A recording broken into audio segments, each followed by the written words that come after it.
Hola amigos, ¿qué tal? Stuart here from Spain Speaks with a feedback video today.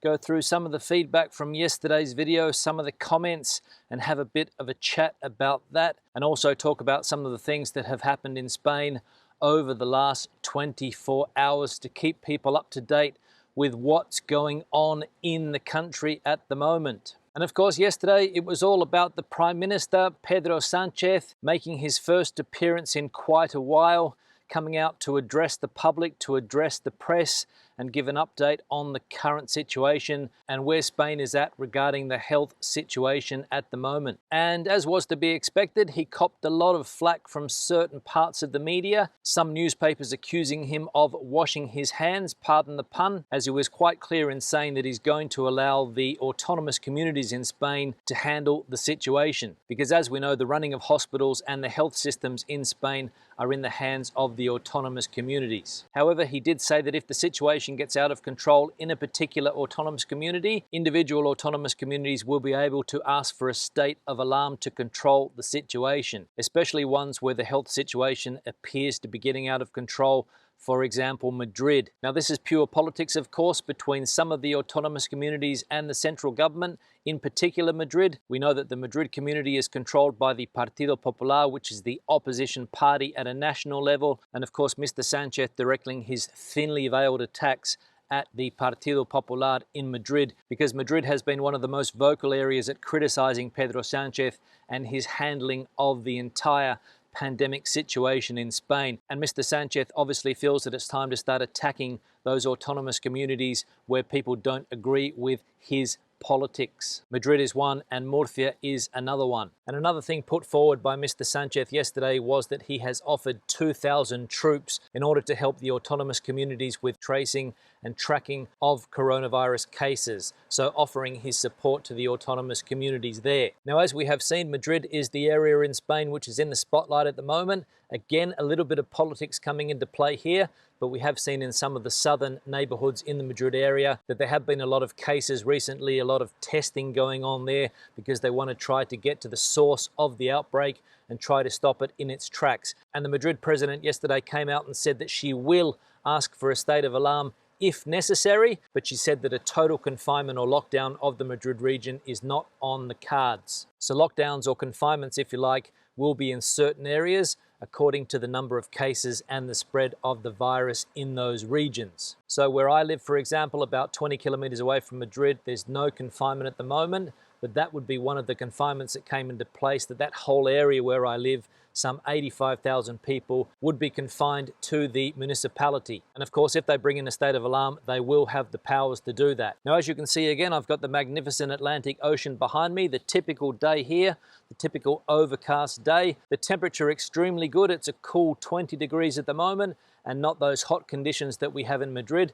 So not looking forward to going back there. But another thing that was announced yesterday, that in the Madrid community, for example, they're going to push back the start of the school year for certain age groups. And my son falls into one of the age groups that has had the start time pushed back by some 10 days. So I might be able to spend a few extra days in this part of the world, which I'm really looking forward to, because the situation here in Portugal is completely different to the situation in Spain at the moment.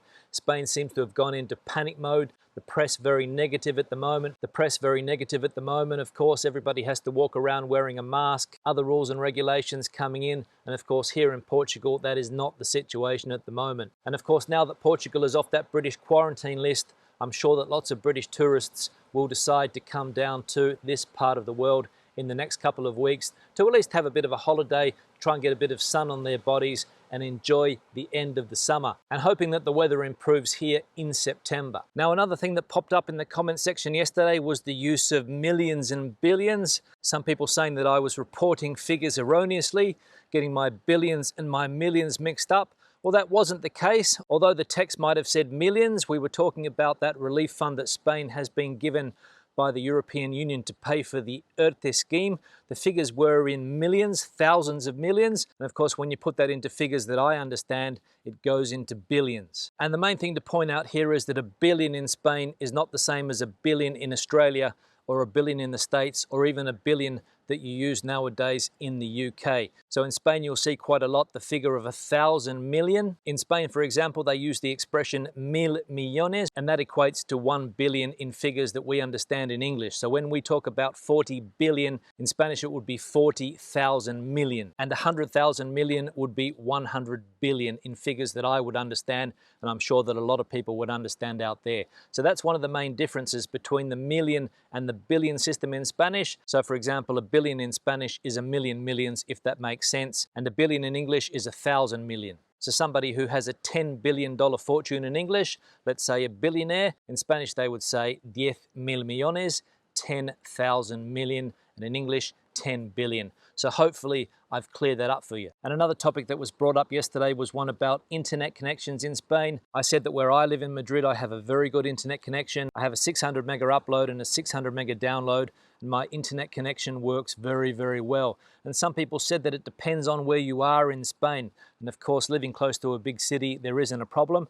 But if you're in some of the more remote areas in Spain, some of the more remote villages, you might have a problem with your internet connections. I remember last month I went to rural Galicia and I had serious trouble uploading videos to the internet in some places there. I had to find places that had a good 4G connection so that I could get those videos uploaded on my phone, because the internet connection at the hotel that I was staying at was very, very slow, and it was taking forever to upload the videos. In fact, I had to upload videos in a lower resolution in order to get them on the internet in time, because it was taking hours to upload some of those videos. So I understand that there may be some problems with the internet in certain places, but it's not my particular situation living so close to Madrid. And here in Portugal where I am, the internet connections are also very good.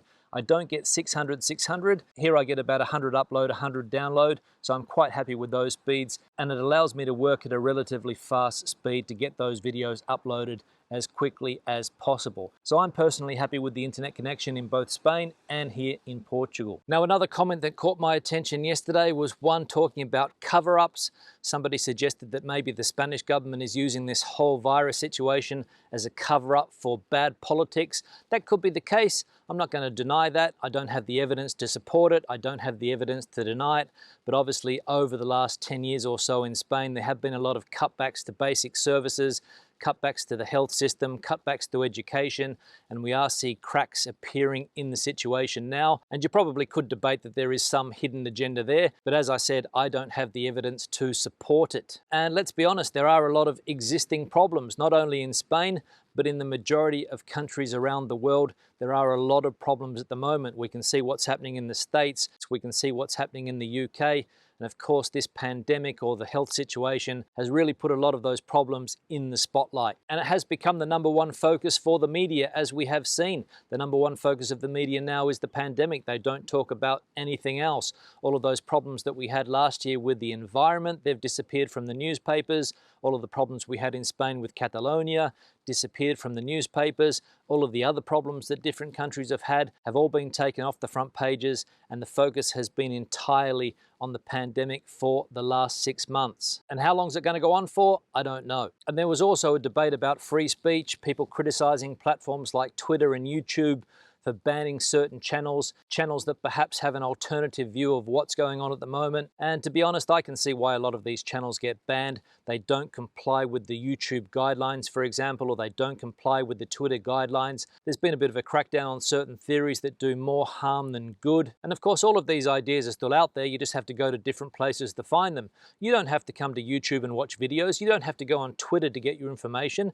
There's plenty of alternative platforms out there. There's plenty of alternative websites where you can find all of the information that you want. So if you want to look for this, go to those places. Don't come to places like YouTube. And if you've got a strong opinion about something, start your own blog up, start doing your own videos and post them on one of these alternative sites instead of coming into the comment section every day on places like this channel, just repeating the same story again and again. As I have said, go and do your own thing, set up your own channel, set up your own blog, find your own followers, and find people that agree with what you have to say. And I just want to talk again about what this channel is all about. I set up this channel about 5 or 6 years ago, maybe, I can't remember exactly when, and the idea was to share my experiences about living in Spain, tell people what it's like from my point of view in English so that people can understand. I know there's lots of people that are looking to come and live in a country like Spain or coming to live in a country like Portugal, and they want to get some type of first-hand knowledge of what it's like to live in these countries, because it is different. Things work differently, and the idea behind this channel is to set up a forum where people can talk about living in Spain and try to help people take decisions on whether they want to come and live in a country like Spain or not. In recent months, I've been focusing on the health situation in Spain, interpreting what the Spanish press is saying and putting it out there in English for people to see. There's lots of places that do the same thing. You can read newspapers, there's other YouTube channels as well, but the idea is that to give people an idea on what's happening in Spain so that they can take decisions and understand what might or what might not affect them. My idea is not to say whether this is a government plot to control everybody. That's not the aim of this channel. The idea of this channel is to keep people informed on what's going on, according to the situation and according to what the government does. Because for me, that's the most important thing. I'm not going to waste my time worrying about some type of theory. I'm not going to waste my energy on something that I can't control. What I can control is the information that gets put out every day, but what I can do is try to interpret the news and understand what the government is going to do and how it's going to affect me. And as I said, I don't want to waste my time and energy on some type of theory that I can't control. And the main idea is to try to help people get through their day-to-day of living in Spain. For example, yesterday a lady asked about the residency card, whether she needs to get one, whether her green piece of paper is going to be valid in the future. And of course, there were people in the comment section that were able to answer that question. So that's the main idea of this channel. Because let's be honest, we are living difficult times. There's lots of things going on at the moment, and people need to know what's going on in a country like Spain, especially if you're living there or you're planning to come to live in the country in the future. Some of the things that I say in these videos might affect your decision. Some of the things that the government does might also affect your decisions, and that's the idea of this channel, to put that information out there and to try to help people take decisions that are going to affect, as I said, their day-to-day. On that note, I'll start to wrap the video up. Questions or comments, please leave them in the section below. Give the video a thumbs up if you liked it, thumbs down if you didn't. I'll see you in the next one. Hasta luego.